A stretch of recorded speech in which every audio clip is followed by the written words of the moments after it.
Ayan, so magandang umaga sa ating lahat. No? Ito po yung ipapadala natin kay Sir Leo Galera ng Davao City. No? At ako mismo ang magdadala nito. Si Kuya Eddie Leo Galera II ng Davao City. Oh, dawat ayaw, may mo dawat dito. Mamaya higtan sa nadaan. Ayan, di ba? So ito yung ipapadala natin sa kay Sir Eddie Leo Galera ng Davao City. Ayan. Kanira isa ra na. Upat ra ka kan. Isa do tulo upat. Ano mo to, dong? Lagyan mo ng ano to, tie wire, higtan mo ng tie wire doon, yung pagtali sa ano. Yung tie wire na pangtali mo, huy, yung doon na tie wire. Huy. Yung doon mo pangtali sa mating. So diyan natin ikakarga sa ating dump truck. Kita-kita nyo punong-puno ng ano yan, ng pins concrete post. At dadaan kami sa Agora para ating ipadala yan sa kay Sir Eddie Leo ng Davao City lang itong nilalagay niya na address. Ay mo ni crocodile ito. Ayan. Gihimon ta ng giduha, hoy. Wala do, okay na mahapon oy.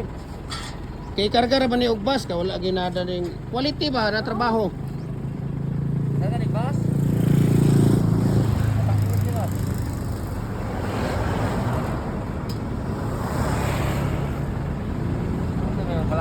So ito po no kay Sir Eddie Leo Galera II. At yan ay kakarga nila yan dyan no. Kakarga natin at ako mismo ang sasama sa truck para ano doon no. Ihatid sa Agora Bus Rural no, sa Rural Transit no. Papadala natin doon sa Rural Transit. So mayroon din tayo dito mga maliliit na mga molder kagaya nito. Pwede ito through GNT Express. Okay? Mga maliliit natin na mga molder. Ayan. Mga molder natin na mga maliliit na molder. Pwede yan sa GNT Home or GNT Express natin. Pagka sa Luzon, nasa mga ano lang siya. Mga 3 to 4 days lang siya. Pag dito naman sa Visayas, nasa mga 2 to 3 days lang siya. Pag dito naman sa Mindanao, nasa mga 1 to 2 days lang po, no? Yung ating tawag dito. Yung ating padala ng mga molder. Ayan, mga decorative natin yan. Bago ito. Bago yan, galing ng US na design yan, no?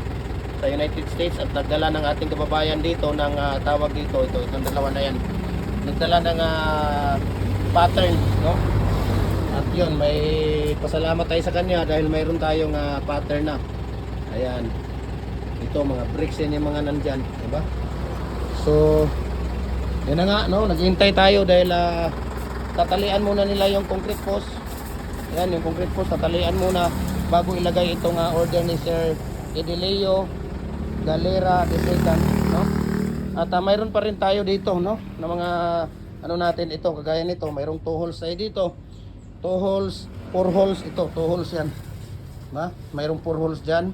Mga available po yan. Mayroon tayong 3 holes dito. Mayroon din tayo ditong detachable. Ayan kung makikita niyo, detachable yan. No? So tingnan natin ang paglalagay nila dito ng ano. Uy, matumba lagi na kuan, ay kumpiyansa ba?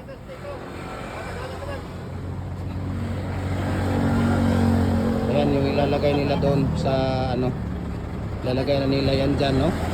So thank you so much, no, kay Sir thank you so much Sir Eddie Leo Galera II ng Davao City for trusting Jim Hardware Cagayan de Oro, no? Hindi kami magkakilala at nagpapadala lang dito siya ng ano ng molder, pira. At tawag dito, nagpapadala ng pira. Ayan, so ikakarga na po, no? Kinakarga na po siya. Ayan, di ba?